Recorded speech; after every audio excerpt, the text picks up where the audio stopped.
కృష్ణుడు లేనినాడు ఆ అష్టప్రకృతులకి కదలిక లేదు కదా.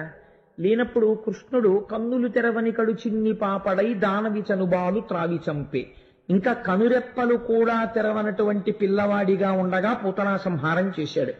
ఎందరో రాక్షసుల్ని పరిమార్చాడు. అటువంటి కృష్ణుడు ఒక్క నరకాసురుణ్ణి సంహరించడం విషయంలోకి వచ్చేటప్పటికీ సత్యభామని తీసుకెళ్ళాడు. యనమండుగురులో ఎవరినీ తీసుకెళ్ళలేదు, ఒక్క సత్యభామని తీసుకెళ్ళాడు. ఇలా రామాయణంలో దశరథ మహారాజు గారు తీసుకెళ్లారు ఒకసారి కైకమ్మని, చాలా ఉపద్రవం వచ్చింది, అలా తీసుకెళ్ళేందుకు. అలా మళ్ళీ సత్యభామని కృష్ణ భగవానుడు తీసుకెళ్తున్నాడు. ఇప్పుడు కూడా ఏమైనా ఉపద్రవం ఉంటుందా అలాగా? లేకపోతే మనందరికీ కూడా ఏదైనా ఒక గొప్ప సందేశం ఏమైనా ఉంటుందా అంటే, మీరు బాగా జ్ఞాపకం పెట్టుకోండి, కైకమ్మని దశరథుడు యుద్ధానికి తీసుకెడితే రామాయణం అంతా వచ్చింది కదండి. భార్యతో యుద్ధానికి వెళ్ళాడు కాబట్టి రామాయణం వచ్చింది, లేకపోతే యుద్ధం లేదు, అసలు రెండు వరాలు ఉండవు. లేదా సత్యభామతో భాగవతంలో కృష్ణుడు యుద్ధానికి వెళ్ళబట్టే మనకి దీపావళి పండగ మిగిలింది కదా. ఎప్పుడో ద్వాపర యుగంలో చంపాడు. కలియుగంలో ఇప్పటికీ ప్రతి ఏడాది మనం దీపావళి చేసుకుంటూనే ఉన్నాం. దీనికి ఏమైనా సందర్భం ఉందా? లేకపోతే ఇప్పుడు పూతనా సంహారం చేశాడండి, పూతనా సంహారం జరిగినటువంటి తిథి రోజున మనం ఎవరైనా ఏమైనా పండగ చేస్తామా? ఏమీ చెయ్యం. ఒకవేళ నేను మీకు ఆ తిథి చెప్పాను అనుకోండి, ఇవాళ పూతనా సంహారం జరిగిన రోజండి అని మీరు ఏమైనా చేస్తారా? ఏం చేయరు. లేకపోతే శకటాసుర భంజనం జరిగినటువంటి రోజు చెప్పాను అనుకోండి, చాలా తేలిక చెప్పేయడం, ఎందుకంటే కృష్ణుడి యొక్క జన్మతిథి చూసుకుని అక్కడి నుంచి రోజులు ఎక్కడితే చెప్పేయచ్చు. కానీ మీరు చేస్తారా? చేయరు. కానీ ఆనాటి నుంచి ఈనాటి వరకు దీపావళి చేసేవాళ్ళు ఎవరో తెలుసా అండి? దేవతలు చేస్తారు, కాబట్టి మనం చేస్తాం. ఒక్క నరకాసురుడి విషయంలో ఎందుకు అలా దీపావళి చేస్తారు? దీపావళి అంటే ఏమిటి అసలు? ఇవాళంటే మనం దీపావళి అంటే ఏం చెప్తామంటే బాణసంచ మ్రోగించుట.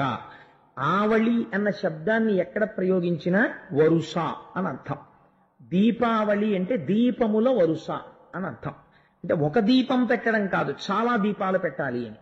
అనేక దీపాలు వెలిగిస్తాం, అందుకని వరసల వరసలుగా దీపాలు కనపడతాయి కాబట్టి దీపావళి. కానీ అలా ఎందుకు చేశారు? దీపాలు వెలిగించడానికి నరకాసురుడు చచ్చిపోవడానికి ఏమైనా సంబంధం ఉందా? నరకాసురుడి కన్నా చాలా ఘోరమైన రాక్షసుడు ఎవరండి అసలు? రావణాసురుడు. రావణాసురుడు చచ్చిపోయిన రోజున దీపాలు వెలిగించట్లేదే మీరు? మరి నరకాసురుడు చచ్చిపోయిన రోజున దీపాలు ఎందుకు వెలిగిస్తున్నారు? ఏమైనా సందర్భం ఉండి వెలిగిస్తున్నారా? సందర్భం తెలియక వెలిగిస్తున్నారా? లేకపోతే అసలు అలా వెలిగించకపోయినా పర్వాలేదా? అయితే వెలిగిస్తే ఏమైనా జరుగుతుందా? సత్యభావం వెళ్ళడం వెనక అతను ఏమైనా రహస్యం ఉందా? లేకపోతే చాలా క్యాజువల్ గా నేను వస్తానండి సరదాగానంటే తీసుకెళ్ళాడా? పోనీ సరదాగా తీసుకెళ్ళాడు అనుకోండి, ఏమని చెప్పాలి? ఆల్ రైట్ సత్య వెనకాల కూర్చొని చూడు నేను యుద్ధం చేస్తానని చెప్పాలి. ఆవిడ మధ్యలో లేచి విల్లోసారి లగియండి. అంతకుముందు ఆవిడ యుద్ధం చేసినట్టు ఆయనకి తెలియదు, కృష్ణుడికి కూడా తెలియదు. ఎందుకంటే సత్యభావం అంతకుముందు యుద్ధాలు చేసినట్టు మీరు ఎక్కడన్నా చదివారా భాగవతంలో? ఏమీ లేదు. మరి ఏమి ఇప్పుడు ఒక చిత్రమైన విషయం ఉంటుందండి. ఎప్పుడైనా నేను అలా బజారుకి వెళ్తున్నాను అనుకోండి, ఏమండి నేను వస్తానంది అనుకోండి మా ఆవిడ, సరే సంతోషం రా అంటాను. లేకపోతే నేను అలా షికారుగా కాసేపు అలా వెళ్ళొస్తానే అంటే నేను వస్తాను షికారు అందనుకోండి, సరే రా అంటాను. నేను ఆఫీస్కి వెళ్తున్నాను చాలా ముఖ్యమైన పని ఉంది అంటే నేను వస్తాను మీతో అందనుకోండి, అది ఆఫీస్కి ఎందుకు నువ్వు అంటాను. లేదు వస్తాను అని మారాం చేసింది అనుకోండి, ఒకవేళ ఫోన్లే వచ్చి ఏదో కాసేపు పక్కన కుర్చీలో కూర్చుంటుంది, ఏమో ఎందుకు వస్తానంటున్నా. తీరా వెళ్ళిన తర్వాత నేను రాస్తాను ఫైల్ ఇలా ఇవ్వండి అందనుకోండి, పంపలాడిపోతాయి. నువ్వు రాయడం ఏంటి ఫైలు? నువ్వు అలా రాయకూడదు, ఆఫీసులో నేనే రాయాలంతే, నాకు ఇచ్చింది ఉద్యోగం అందుకు అంటాను కదా.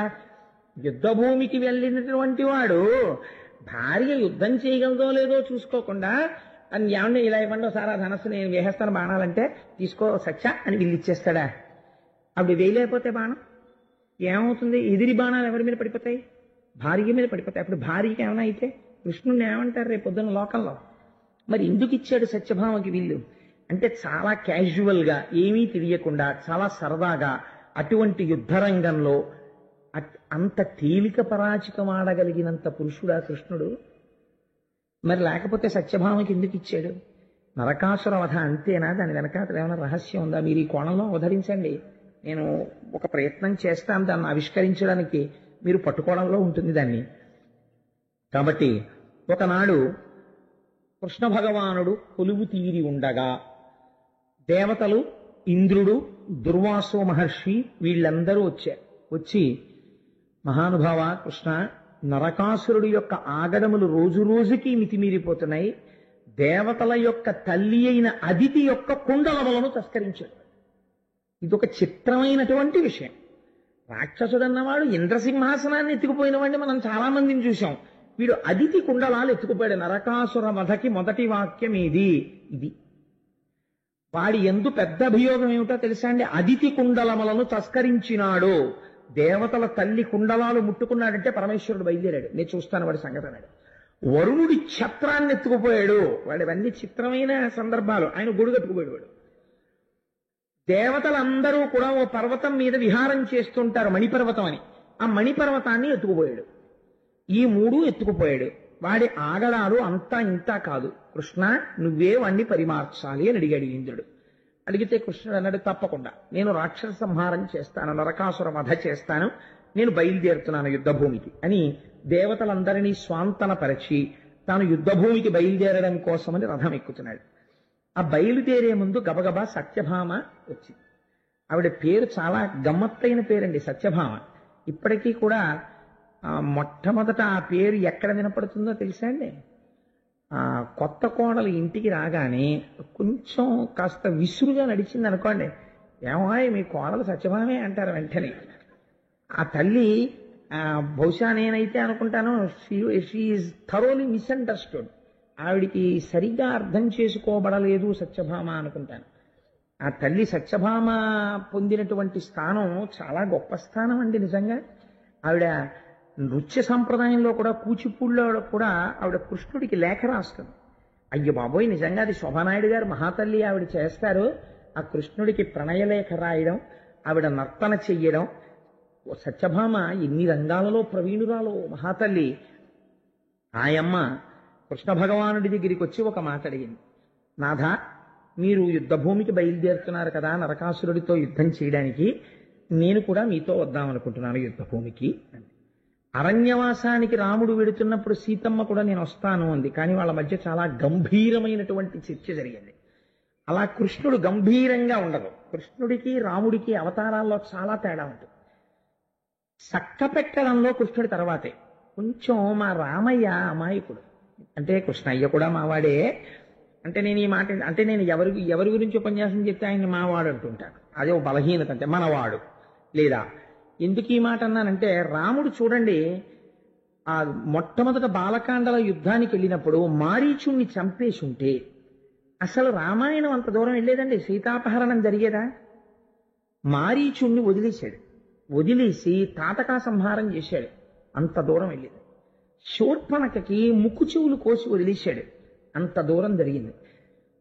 సగం చంపుతాడు, సగం వదులుతుంటాడు. దానివల్ల కష్టాలు కొని తెచ్చుకుంటూ ఉంటాడు రాముడు. కృష్ణుడు అలా కాదు. జరాసంధుడు యుద్ధానికి వస్తే వీడిని చంపేశామనుకో మళ్ళీ మనకి పనికి మాలిన వాళ్ళందరినీ కూడేసుకొచ్చేవాడేవాడు. అందుకని కూడేసుకొచ్చిన వాళ్ళందరినీ చంపేసి వీడిని వదులుతుంటే వీడెళ్ళి మళ్ళీ పనికి మాలిన వాళ్ళందరినీ పట్టుకుని వస్తుంటాడు. వీడిని వదులుతుండా వాళ్ళని చంపుతుండా భూభారం తగ్గిపోతుంది. తేలిక నేను వెళ్ళి అస్తమానం ఎక్కడికని వెతకను, వీడిని వదిలితే వీడు పట్టుకొస్తాడు వాళ్ళందరినీ అని వచ్చినప్పుడల్లా జరాసంధుడు వదిలేసేవాడు, వాళ్ళని చంపేసేవాడు. ఈ వెర్రేడి తెలియక 17 మాటలు వచ్చాడు అక్షౌహిణీని పట్టుకుని. వచ్చినప్పుడు అలా చంపాడు. కురుక్షేత్రం జరగడానికి ముందరే అంచెలంచెల మీద చాలా మందిని తీసేశాడు ఆయన. అసలు నిజంగా తీలేదనుకోండి కృష్ణావతారం వీళ్ళందరూ కూడా ఎవరి పక్కన చేరుతారో తెలుసా అండి? దుర్యోధనుడి పక్కన చేరుతారు. కురుక్షేత్రంలో ఎంత కష్టమై ఉండేదో పాండవులకి నిగ్రహించడం. అందుకే పుట్టింది మొదలు అదే పని మీద ఉన్నాడు ఆయన. చక్కగా చక్కబెట్టుకు వచ్చేసాడు. అటువంటి వాడు యుద్ధానికి బయలుదేరుతుంటే సత్యభామ వచ్చి నేను వస్తాను. నేను ఇందాక అన్నాను కదా, రాముడు గంభీరంగా ఉంటాడు, కృష్ణుడు అలా గంభీరంగా ఉండడు, చమత్కారంగా ఉంటాడు. చమత్కారంగా మాట్లాడతాడు. తను చేస్తున్నది ఏమిటో అవతల వాళ్ళకి అర్థం చేసుకోవడం చాలా కష్టం. గంభీరంగా ఉండేవాడును గోపాలకృష్ణ గారిలా ఉండేవాడు దొరికిపోతాడండి. ఎందుకంటే లోపల ఏమి ఉండదు. ఆ ప్రశ్న ఆయనే, జవాబు ఆయనే.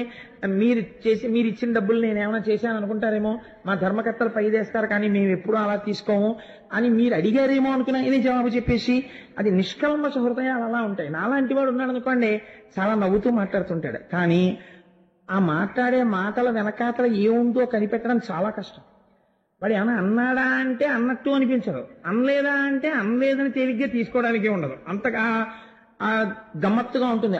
ఎవరైనా వచ్చి బాగున్నారా, నమస్కారం అండి అన్నారు అనుకోండి, అబ్బో చాలా గొప్ప మాయ మీద అన్నాడు అనుకోండి, ప్రశంసించినట్ట తెగడినట్ట ఏమంటున్నట్టు అలా ఉంటుంది కృష్ణతత్వం. ఆయన్ని పట్టుకోవడం చాలా కష్టం కృష్ణావతారంలో. కాబట్టే ఒక్కటే కాషనాడు గ్రహించాడు పెద్దవాడు. ఏమన్నారంటే, ఒరే కృష్ణుళ్ళ ఎప్పుడూ చేయకండి, కృష్ణుడు చెప్పింది చేసి చాలా. చెప్పేటప్పుడు స్పష్టంగా ఉంటాడు, అరమరికి ఉండదు. జగదాచార్యుడిగా నువ్వు ఇలా చెయ్యి అని చెప్తాడు. ఆయన చేసిన దాంట్లో మీరు అర్థం చేసుకున్నారా 1000 మెట్లు ఎక్కేస్తారు, ఒకేసారి నిచ్చెన ఎక్కుతారు. అర్థం అవడంలో తేడా వచ్చి ఆచరణలో పెట్టారా మొత్తానికి పోల్ మీద ఫ్యూజ్ కాలిపోతుంది. అందుకని ఆయన విషయంలో ఆయన చేష్టితములను చాలా జాగ్రత్తగా అర్థం చేసుకోవాలి. నేను అందుకని రామాయణాన్ని భాగవతాన్ని ఒకసారి పక్కన పక్కన పెట్టి సరిపోల్చే ప్రయత్నం చేశాను. చూడండి, ఇప్పుడు సత్యభామ వచ్చి కృష్ణ నేను మీతో యుద్ధానికి వస్తాను అంది. అంటే ఆయన అన్నాడు, సత్యభామ యుద్ధం అంటే ఏమిటో అది కూడా సరదాగా ఉంటుంది అనుకుంటున్నావు, రోజు నాతో ప్రణయ కేళీ విలాసాల్లో తేలియాడుతూ ఇది కూడా ఏదో ఉద్యానవనంలో విహరించడం అనుకుంటున్నావేమో. యుద్ధ భూమి అంటే ఎలా ఉంటుందో తెలుసా? సమద పుష్పంధయ జంకారములు కావు భీషణ కుంభేంద్ర బృంహితములు. అక్కడ 9 జంకారాలు వినపడవు. బ్రహ్మాండమైనటువంటి ఏనుగులు తొండములనెత్తి ఘీంకారములు చేస్తుంటాయి, అవి వినపడుతుంటాయి. వాయు నిర్గత పద్మ వనరేణువులు కావు తురగ రింకాముకోద్ధుతరజము. అక్కడ పద్మముల మించి వచ్చేటటువంటి పుప్పుడితో కూడిన గాలి రాదు. శరవేగంతో పరిగెత్తే గుర్రాలు యుద్ధభూమిలో వెళ్ళిపోతుంటే వాటి డెక్కల మించి పైకి రేగినటువంటి ధూళి వచ్చి మీద పడుతుంది. అక్కడ సరోవరాల మించి వచ్చేటటువంటి చల్లటి గాలి రాదు. శత్రువులు విడిచిపెట్టినటువంటి బాణ పరంపరలు వచ్చి మీద పడిపోతాయి. పైగా అక్కడ కలహంసలు మొదలైనటువంటి పక్షులతో కూడిన సరోవరాలు ఉంటాయని నువ్వు అనుకుంటున్నావేమో. భయంకరమైనటువంటి శత్రువులు రాక్షసులతో కూడినటువంటి యుద్ధభూమి అయి ఉంటుంది.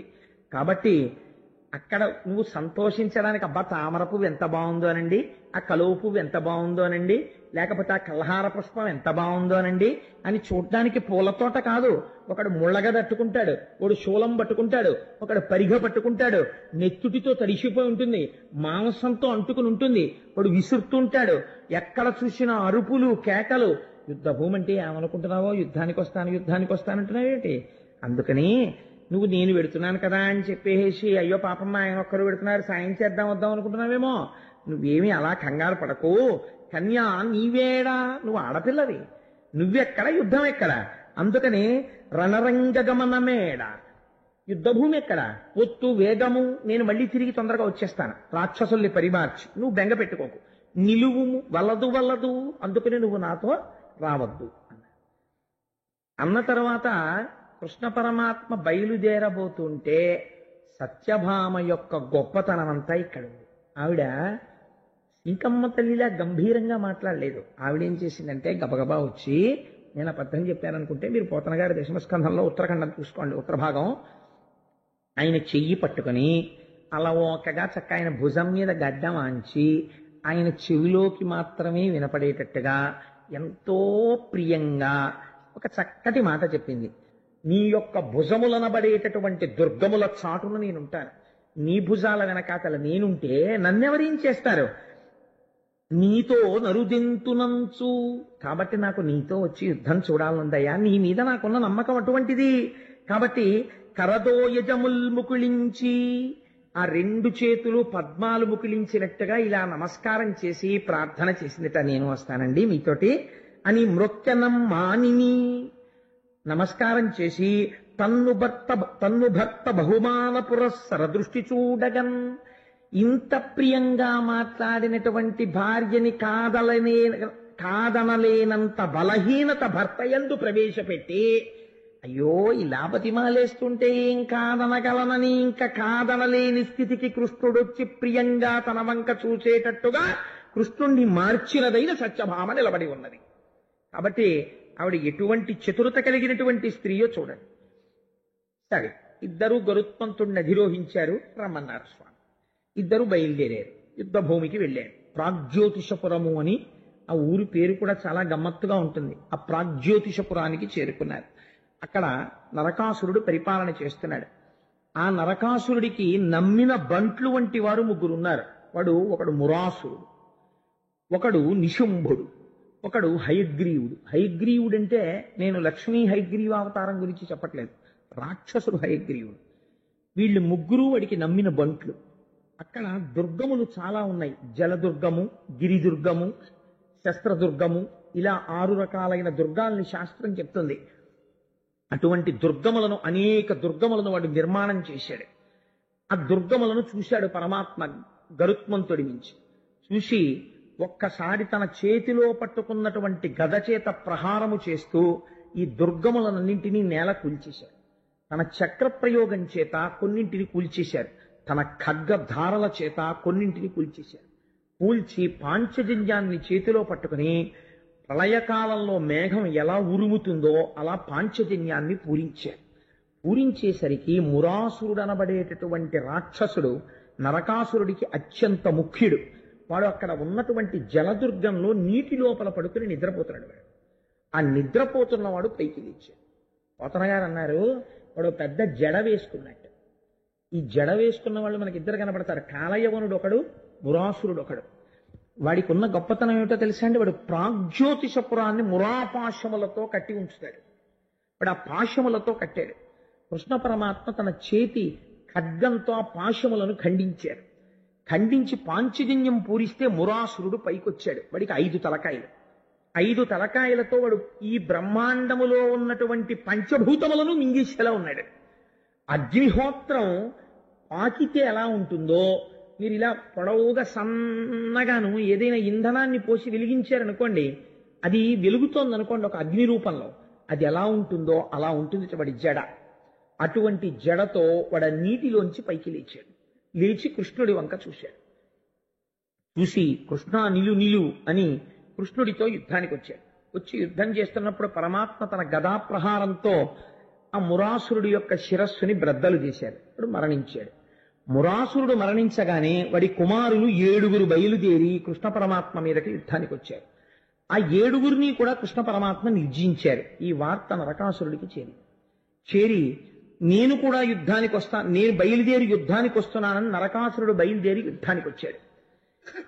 తీరా నరకాసురుడు యుద్ధానికి వచ్చేసరికి యుద్ధభూమి ఎలా ఉంటుంది? వచ్చినటువంటి వాడు సామాన్యుడు కాడు, నరకుడు. మీరు ఇక్కడే ఒక్క విషయం తెలుసుకోవాలి. నరకాసురుడు అనబడేటటువంటి రాక్షసుడు అసలు ఎవరి కొడుకు? వీడికి ఇంత బలం ఎక్కడి నుంచి వచ్చింది అంటే, పురాణంలో అయితే ఓ గమ్మత్తైన మాట అన్నారు. ఆయన ఎవరి కొడుకో అంటే తన తల్లి వాడికి తెలియలేదు అన్నారు. కానీ అసలు వాడు ఎవరి కొడుకో తెలుసా అండి?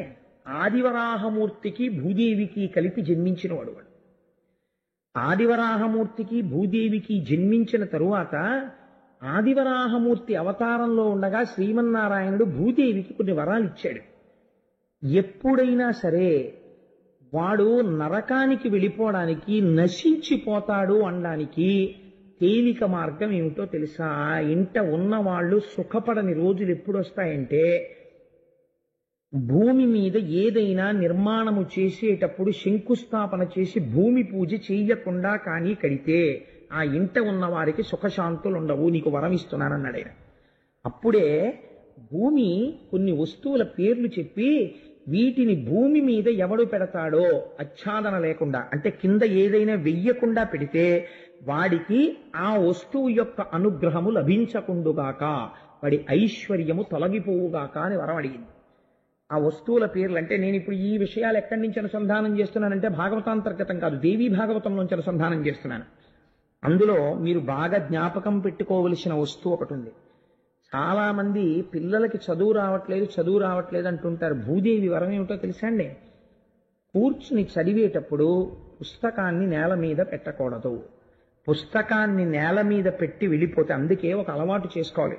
ఏదో ఒక ప్లాంక్ లాంటిది వేసుకుని చదువుకుంటూ గభాలను లేవవలసి వస్తే ప్లాంక్తో పాటు కింద పెట్టాలి తప్ప పుస్తకాన్ని కింద పెట్టేసే అలవాటు అయిందనుకోండి, వాళ్ళ యందు బుద్ధి శక్తి ప్రచోదనం అవ్వదు. ఒకవేళ వాడు ఎంత తెలివైన వాడైనా కీలకమైన సమయంలో పరీక్ష యందు వాడికి సరస్వతి అనుగ్రహం కలగదు. పుస్తకాన్ని నేల పెట్టిన వాడికి సరస్వతీ కటాక్షం ఉండరాదు. శంఖమును నేల మీద ఎవడు పెడతాడో వాడి ఇంట మంగళం ఉండరాదు. ఎవడు తులసిని పువ్వుల్ని నేల మీద పెడతాడో వాడి ఇంట పూజలు దేవతలు స్వీకరించరాదు. శివలింగమును నేల మీద ఎవడు పెడతాడో అటువంటి వాడి ఇంట దేవతలు నివసించరాదు. భూదేవి వరాలు అడిగింది. ఇవి యథార్థంగా ఎవరు తెలుసుకోవాలో తెలుసా అండి? గృహస్థాశ్రమంలో ఉన్న వాళ్ళందరూ ఇవి తెలుసుకోవాలి. తెలుసుకుని ఇంట్లో ఈ వస్తువుల విషయంలో చాలా జాగ్రత్తగా ఉండాలి. సరే, కాబట్టి ఇప్పుడు నరకాసురుడే యుద్ధరంగంలోకి వస్తే వాడి వెనకాతల ఎంత బలగం ఉంటుందో అంత బలగం బయటికి వస్తుంది కదండి. సామాన్యమైన రాక్షసుడు కాడు నరకాసురుడు అంటే. ఆ రోజుల్లో అదితి కుండలములను వాడు తస్కరించాడంటే ఇంకంతకన్నా గొప్ప రాక్షసుడు ప్రపంచంలో ఎక్కడుంటాడు? అటువంటి వాడు వరుణుడి ఛత్రాన్ని ఎత్తుకుపోయాడు, ఓ పర్వతాన్ని ఎత్తుకుపోయాడు.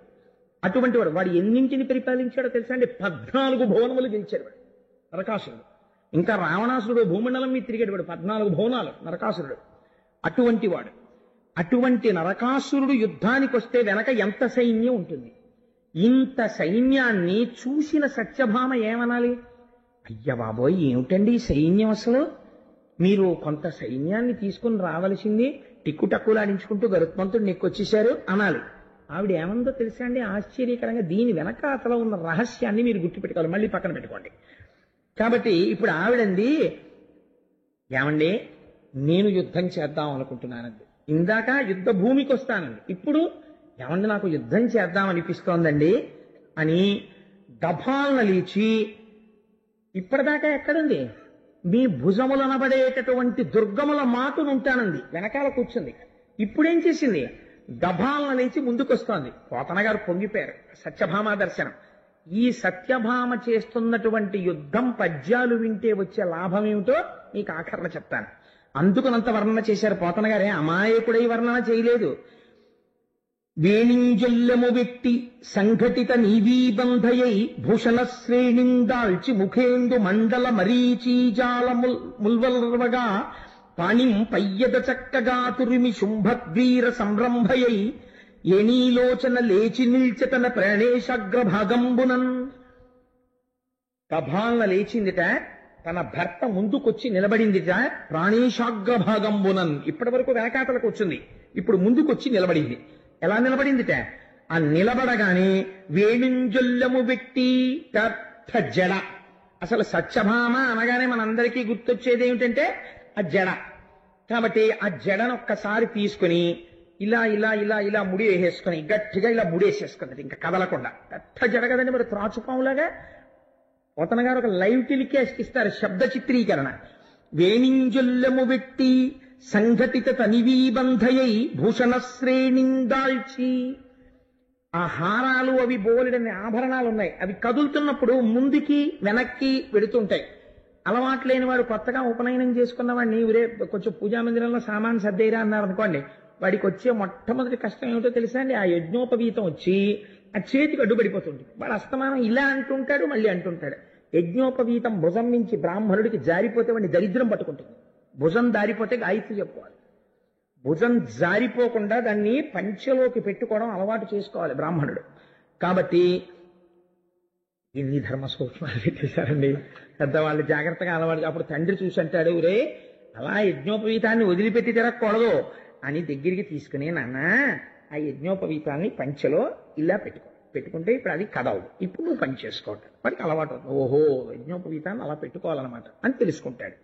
అలా ఆడవాళ్ళు పెద్ద పెద్ద హారాలు అవి వేసుకున్నారనుకోండి, ఏ వంగినప్పుడో లేకపోతే బాణం ఇలా లాగినప్పుడు దానికి వెనకాలన్న పావురా ఈకలకో ఈ గొలుసులు పట్టుకుంటాయి. నేను పోతన గారు ఎంత లైవ్ టెలికాస్ట్ ఇచ్చారు చూడండి. ఆ రైల్వే కంపార్ట్మెంట్ లో విండో సీట్ పక్కన కూర్చోగానే నాకు ఇంతకన్నా మరి చెప్పడానికి ఉపమానం లేదు. వాళ్ళు గబగబా ఆ గొలుసులు అవి ఇలా పడేసుకుని ఇలా పమిటి కప్పేసుకున్నట్టు ఆవిడ కూడా గొలుసులు అవి బయటికి రాకుండా పైకి గభాలను వ్రేలాడకుండా అమరిక చేసేసుకుందిటే. అందుకని భూషణ శ్రేణిందాల్చి ముఖేందు మండల మరీచీజాల ముల్వర్వగా పాణిం పయ్యద చక్కగా తురిమి. ముఖం మంచి దేదీప్యమానం, ఎక్కడ భయం కనబట్టలేదు, దేదీప్యమానం అయిపోతుండగా ఈ పమిట పెద్ద పమిట వేలాడుతోంది. ఈ పమిట ఇలా తీసి ఇలా దోపేసుకుంది, ఎక్కడ వేలాడకుండాను.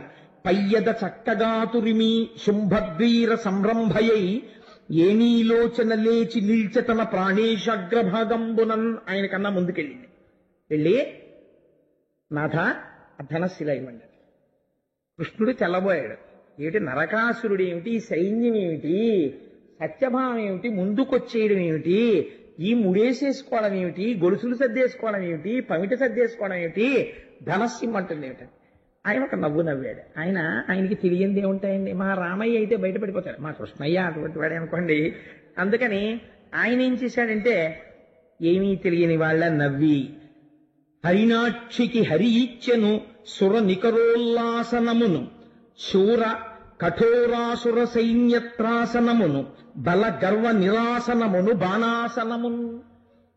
రాక్షసుల యొక్క మస్తకములను ఖండించడానికి అనువైనటువంటి సమస్త శక్తులను క్రోడీకరించుకున్నటువంటి ఏ ధనస్సు స్వామి పట్టుకుంటారో శార్ంగమనేటటువంటి ధనస్సుని ఆ సత్యభామ చేతికి ఇచ్చారు. అసలు అంత ధనస్సు పట్టుకోవడమే, ఆ ధనస్సు చేత్తో పట్టుకుని ఆవిడ ఆ పైన ఉన్నటువంటి వింటి నారి ఉంటుంది, ఆ వింటి నారిని విప్పాలి. అసలు అక్కడే వీరత్వం బయటపడిపోతుంది. ఆ కొత్తగా యజ్ఞోపవీతం వేసుకోవడం అలవాటు ఉన్నవాడు ఉన్నాడు అనుకోండి, వాడికి కాగితం చుట్టినటువంటి యజ్ఞోపవీతంలోంచి విప్పుకోవలసి ఇలా ఇలా ఇలా ఇలా పెట్టుకుని దాన్ని కరెక్ట్ గా పెట్టుకోవాల్సి వస్తే చిక్కులు వేసేస్తాడు. ముందు వేసేసి ఇలా కొంచెం చిక్కిప్పంటాడు. అప్పుడు ఆడికి చిక్కిప్పడానికి 2 గంటలు పడుతుంది. అది యజ్ఞోపవీతాన్ని జాగ్రత్తగా విప్పుకోవడం అలవాటు ఉండాలి. టకటకటగా విప్పేసుకుంటున్నాడు అనుకోండి, ఆయన యజ్ఞోపవీత ధారణం బాగా అలవాటు ఉంది అని గుర్తు. లేకపోతే జీర్ణ యజ్ఞోపవీతం ఎంత ఉండిపోయినా వాడి కోసం శ్రావణ పౌర్ణమి వస్తేనే మారుస్తాడు, లేకపోతే మార్చడం. అలా ఆ ధనస్సుకు ఉండేటటువంటి తాడు విప్పేసి ఎడం చేత్తో పట్టుకుని ధనస్సుని దాన్ని వంగి కుడి చేత్తో కింద కట్టేస్తోంది. తెల్లబోయాడు కృష్ణ పరమాత్మ, తెల్లబోయారు రాక్షసులు. ఇదేమిట్రా కృష్ణుడు కూర్చున్నాడు, ఈవిడ కట్టేస్తోంది ధనస్సుకి తాడని. మనకి తెలియదు ఈ విషయం ఇప్పటిదాకా. ఏమో సత్యభామ, సత్రాజిత్తు, శమంతకమణి వాళ్ళందరూ విన్నారు కాబట్టి సత్యభామను చూడడం సరదాయే. కానీ ఇదేమిటి ఇలా కట్టేస్తోంది ఈవిడ తాడు గీడు అని అనుకున్నారు. ఆ విల్లంది బలంబునుంది తద గణ్యానంత తేజో విశేషావిర్భూత మహాప్రతాపమున వీరాలోక దుర్లోక్యమై తా వేగన్ సగుణంబు చేసతనువున్ తన్వంగి దైత్యాంగనాగ్రీవాసంగము నిర్గుణంబుగా రణ క్రీడా మహోత్కంఠతో. పోతన గారి పద్యాలంటే పద్యాలే, ఎంత గొప్ప పద్యం వాడతారో చూడండి. ఆయన సగుణంబు చేసే ధనువున్ దేని కొరకు అంటే గ్రీవాసంగము నిర్గుణంబుగా, దైత్యాంగనాగ్రీవాసంగము నిర్గుణంబు చేయుట కొరకు. ఆవిడ లేచి ధైర్యంగా తాడు విప్పి ఇలా కట్టేస్తుంటే పోతన గారు అంటారు, ఈవిడ కడుతున్నటువంటి తాడు కొన్ని లక్షల మంది రాక్షస స్త్రీల మెడలలో ఉన్నటువంటి పసుపు తాడు తీసేయడానికి కడుతున్న తాడు అన్నారు. అంటే ఆవిడ ఎంత వీరకాంతో ఒక్కసారి చూపించారు. అటువంటి తల్లి ఆ విల్లంది బలంబు నొంది, అది పరమాత్మ యొక్క ఆ కరపీడనమునకు అలవాటు పడినటువంటి ఆ ధనస్సది. ఎప్పుడైతే నిరంతరము పరమాత్మ యొక్క చేతి సంస్పర్శకి నోచుకున్న ధనస్సు ఆయన గట్టిగా పట్టుకుంటారో అటువంటి ధనస్సు పట్టుకోగానే ఆవిడిలో ఒక గొప్ప తేజస్సు కనపడింది. వెంటనే యుద్ధానికి బయలుదేరి ఆ ముందు నిలబడి ఒక్కొక్క బాణం తీసి అభిమంత్రిస్తోంది. మామూలుగా ఏదో బాణాలు వేయడం కాదు, చిల్లర బాణాలు. బాణం చేత్తో పట్టుకుని అభిమంత్రిస్తోంది. ఆగ్నేయాస్త్రం, వారుణాస్త్రం, వీటిని అభిమంత్రించి ఆ అల్లెత్రాడికి తగిలించి ఆకర్ణాంతం వరకు లాగాలి. దాన్ని ధైర్యంగా ధనస్సును నిలబెట్టి గురి చూసి మొక్కలోని ధైర్యంతో వింటినారిని ఆకర్ణాంతము లాగి వదిలిపెట్టాలి. అప్పుడు పెద్ద ధనుస్తుంది. అసలు ఆ వింటినారిని ముందు లాగి చూస్తారు, ఆ టంకారం అంటారు. ఠం ఠం ఠం అని భీషణ ధనుల వింటన్నారి సారించి వైకుంఠుండా రఘురామమూర్తి సమరోత్సాహుండై విజృంభించి. రామచంద్రమూర్తి ధనుష్ టంకారం చేస్తే పడిపోయేవారు చాలా మంది. అటువంటి టంకారం కృష్ణ భగవానుడు చేసినా కూడా ఆ ధనుష్ టంకారం చేసి బాణప్రయోగం చెయ్యడం ప్రారంభించింది. ఒక్కొక్క బాణాన్ని ఇలా తీసి ఆ తొడిగి లాగుతుంటే ఆవిడ చేతులకి పెట్టుకున్నటువంటి కంకణధ్వనులు కలకణ కనకణ కనకణమని కంకణాలు చప్పుడవుతుంటే ఆ విడిచిపెట్టబడినటువంటి బాణం బయలుదేరుతున్నప్పుడు ముందు ఝుమ్ అని శబ్దంతో పెడుతుంది. ఈ శబ్దం ఈ కంకణధ్వని కలిసి కొత్త ధ్వనులు వచ్చేయట. ఇంతకు ముందు అలా యుద్ధం చేసిన ఆడదేది మా అమ్మ జగదంబ చేసింది వేరనుకోండి, సత్యభామ చేస్తోంది ఇవాళ. అందుచేత ఆ కంకణధ్వనులు ఆ బాణధ్వనులు కలిసిపోయేట. తాటంకమణిగణ దగదగ దీప్తులు గండమండల రుచుల కప్పికొనగా. ఇంతకు ముందెప్పుడు అంతఃపురంలో ఉండడం, చల్లగా హాయిగా ఉద్యానవనాల్లో ఉండడం తప్ప అంత ఎండలో గరుత్మంతుడి మీద యుద్ధం చేయడం కందిపోయి ఎర్రగా అయిపోయేట. దానికి తోడు ఆ సత్యభామాదేవి పెట్టుకున్నటువంటి కుండలముల కాంతి బుగ్గల కాంతితో కలిసి ముఖమండలం అంతా ఒక కొత్త కాంతితో దీప్తించేస్తోందిట. శరపాత గుమగుమ శబ్దంబు పరిపంది సైనిక కలకల స్వనములుడుప. ఒక్కొక్క బాణం తీసి ఎప్పుడు వేస్తోందో తెలియదు, ఎప్పుడు తీస్తోందో తెలియదు. ఆ బాణాలు వేసేస్తుంటే ఝం ఝం ఝం మన ధ్వనితో బాణాలు వెళ్ళిపోతుంటే, అమ్మో అయ్యో నా బాణాలు తగి పడిపోతున్న వాళ్ళ ధ్వని ఈ ధ్వని కలిసిపోయి కొత్త ధ్వనులు వచ్చేస్తున్నాయిట. అలివేలు మంగాపట్నంలోనూ వెంకటాచలంలోనూ గంటలు మోగిస్తారు, ఘంటాపాణి అని ఉంటారు దానికి. వాళ్ళు మొదట కొట్టినప్పుడు ఒక ధ్వని వస్తుంది, దాని వైబ్రేషన్స్ ఆ గంటలు కొట్టినప్పుడు జం జం జం జం అని వచ్చి కలిసిపోతాయి. కలిసిపోతే సుప్రభాత సేవ దగ్గర మీరు కూర్చున్నారనుకోండి, ఈ ధ్వని తరంగాలన్నీ కలిసిపోయి ఒక విచిత్రమైనటువంటి శబ్దానుభూతికి మీరు లోనైపోతారు. అటువంటి ధ్వనులు చేస్తోందట ఆవిడ. వీర శృంగార భయరౌద్ర విస్మయములు కలిసి భామినీయయ్యనో కాకయ్యనగా. వీరరసం, శృంగారరసం, భయరసం, రౌద్రరసం. ఇందులో మనకొక విషయం ఆశ్చర్యమయ్యచ్చు. ఏమండి యుద్ధభూమి కదా, యుద్ధభూమిలో శృంగార రసం ఎక్కడ ఉంటుంది?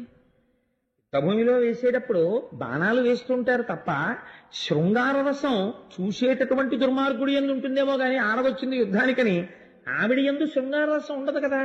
మరి శృంగార రసం అన్న మాట పోతన గారు ఎలా వాడారు అంటే వెంటనే పోతన గారు చమత్కారం చేస్తారు. ఎంత గొప్ప పద్యం చెప్పారో చూడండి.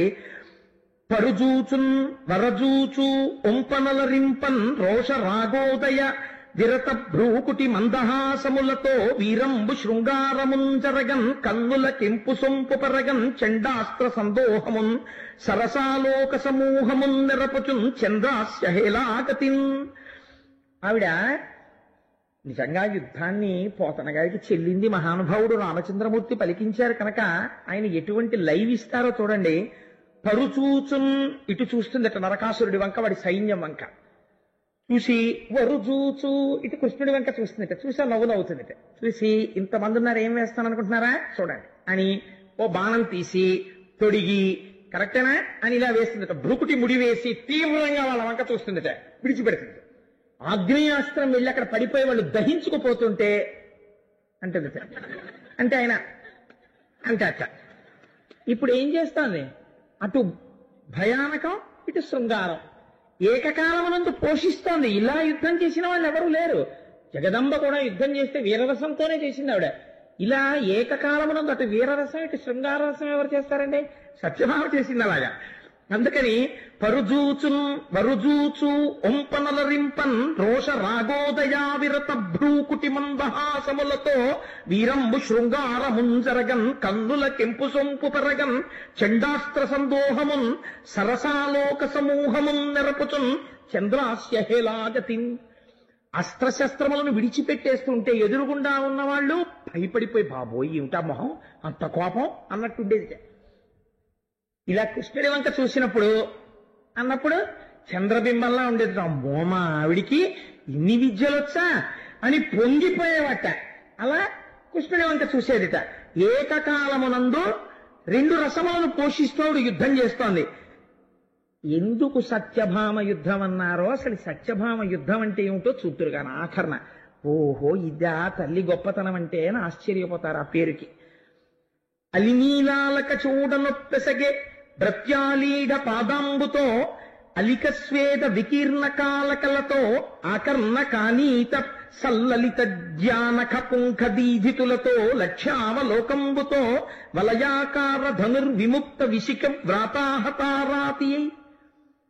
అలా బాణాలు వెయ్యగా వెయ్యగా వెయ్యగా వెయ్యగా ఆవిడకి వేసుకున్నటువంటి ఆ కేశపాశ కబరీబంధములోంచి కొన్ని వెంట్రుకలు లేచి నల్లటి తుమ్మెదలు ముఖం మీదకొచ్చాయా అన్నట్టుగా నుదురి మీద పడ్డాయిట.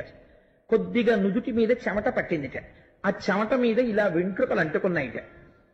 ఇంకా రాను రాను రాను రాను పగతులతో యుద్ధం పెరిగిపోతోంది. వాళ్ళు కూడా ఆడదని ఉపేక్షిస్తే వీళ్ళేది చంపేస్తోందని వాళ్ళు కూడా పెద్ద పెద్ద యోధులందరూ ముందుకొచ్చారు.